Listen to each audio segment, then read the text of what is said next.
Ya, Assalamualaikum warahmatullahi wabarakatuh. Alhamdulillah, tadi sudah dilakukan pembelajaran belajar mengajar dengan topik pembelajaran keterampilan dasar mengajar. Nah, di sini ketika sudah dalam proses belajar mengajar, tentunya dari penilaian ada kekurangan. Nah, yang pertama itu dia hanya monoton pada keaktifan pada mahasiswa, 1 atau 2 mahasiswa. Kemudian yang kedua ini diusahakan nanti tidak menggunakan bahasa sehari-hari. Tadi sempat disampaikan makanan yang mengandung karbohidrat itu adalah batata. Nah, batata ini dia konotasinya dia dalam bahasa sehari-hari. Jika dalam belajar mengajar tentu disarankan untuk menggunakan bahasa baku, yaitu kalau batata ini dalam bahasa bakunya itu ubi jalar.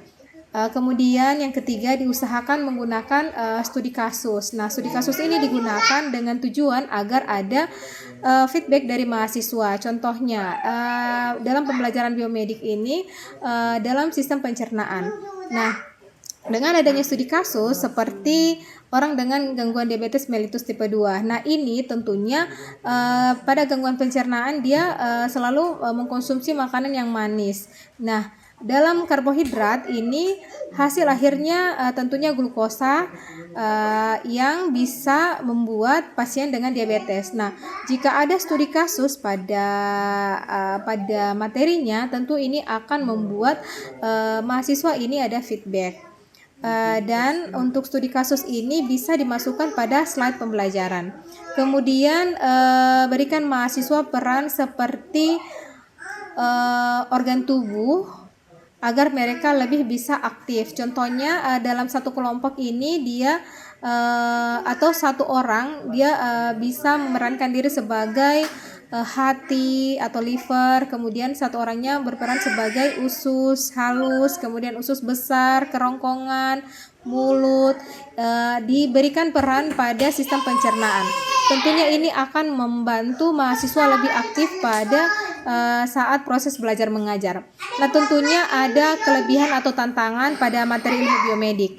Nah, jika dilihat materi ilmu biomedik ini dia tergolong sebagai salah satu bidang ilmu yang cukup sulit karena pembahasannya ini berfokus pada organ tubuh.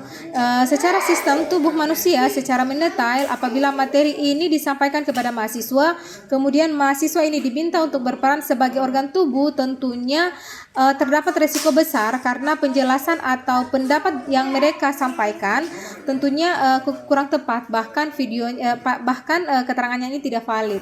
Hal ini semakin mengkhawatirkan apabila referensi yang dijadikan rujukan oleh mahasiswa bersumber dari informasi yang keliru atau jauh lebih dari kebenaran ilmiah. Nah, kondisi tersebut ini berpotensi menimbulkan pemahaman yang salah sejak awal pembelajaran. Nah, karena mahasiswa akan lebih mudah menghayati informasi pertama yang mereka dengar, meskipun informasi tersebut belum tentu benar adanya, apabila tidak ada pendampingan dan klasifikasi yang tepat dari pengajaran, tentunya kesalahan konsep dalam melekat dan sulit diperbaiki. Oleh karena itu, dalam proses belajar ilmu biomedik ini diperlukan strategi yang tepat seperti pemberian referensi ilmiah yang valid. Nah, penguatan melalui literatur yang terpercaya serta bimbingan dosen dalam mengklasifikasi seperti pernyataan mahasiswa. Nah, dengan cara ini mahasiswa tidak hanya aktif berpartisipasi tetapi juga tetap berada dalam kerangka pengetahuan yang benar dan dapat dipertanggungjawabkan secara ilmiah. Nah, tentunya sumber-sumber ini ada dari buku-buku yang terpercaya, contohnya buku kedokteran. Dia ada buku Serut, kemudian ada juga Gaitan. Nah, ini dia sumber-sumber yang terpercaya dan sudah divalidasi oleh beberapa para ilmuwan. Nah, kemudian maka dari itu untuk ikut serta mahasiswa dalam pembelajaran cukup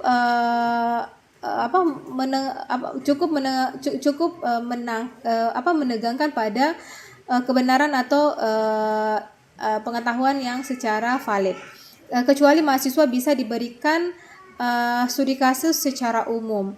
Tentunya jika proses dalam sistem pencernaan ini apabila diberikan studi kasus pada sistem pencernaan ini sesungguhnya akan sedikit jauh Karena sistem pencernaan ini dia akan lebih fokus pada organ-organ sistem pencernaan. Nah, agar mahasiswa ini dia lebih fokus pada sistem pencernaan, sebaiknya dalam proses belajar mengajar itu dia memang harus lebih berfokus pada organ, kemudian dalam enzim-enzim yang bekerja pada sistem pencernaan. Nah, ini apabila akan digabungkan dengan studi kasus, tentunya mahasiswa akan lebih fokus pada studi kasusnya. Maka dari itu, untuk membuat studi kasus ini sendiri, tentu akan butuh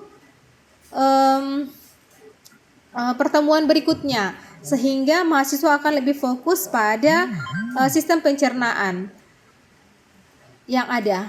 Dan studi kasus nanti akan diberikan pada pertemuan berikutnya sesuai RPS atau RPS kurikulum yang dibuat oleh dosen itu sendiri. Bisa juga dilihat dari CPL, kemudian dan berhubungan dengan CPMK maupun sub CPMK. Mungkin ini adalah kekurangan yang bisa saya sampaikan dari video pembelajaran yang telah kami buat atau saya buat. Terima kasih atas masukan dan arahannya. Mohon maaf apabila ada kekurangan. Insya Allah ini akan bermanfaat bagi saya dan teman-teman sekalian dalam mengikuti kegiatan Pekerti. Terima kasih. Wassalamualaikum warahmatullahi wabarakatuh.